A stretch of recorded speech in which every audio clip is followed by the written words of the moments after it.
திரு விஜய் அவர்களுக்கு மாநில தலைவர் அண்ணாமலை அவர்கள் நேற்று பதில் சொல்லியிருக்காரு.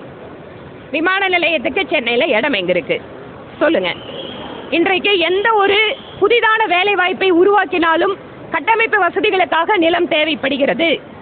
இன்றைக்கு நம்மளுக்கு வளர்ச்சி அப்படிங்கும் போது இந்த நிலம் இல்லாமல் வளர்ச்சி அப்படிங்கிறது இல்லை.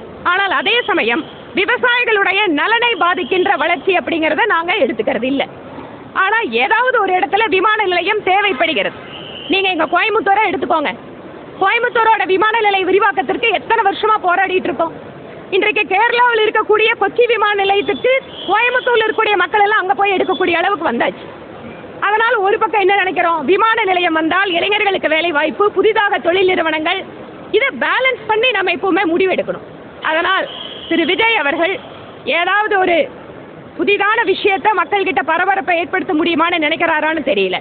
ஆனால் வளர்ச்சி அப்படின்னு வரும்போது கட்டமைப்பு வசதிகளை ஏற்படுத்தி ஆக வேண்டும். அதற்கு அவர் கட்சியிடம் அவரிடம் என்ன தீர்வு என்பதை ஊடகக்காரங்க நீங்க கேட்டு சொல்லுங்க.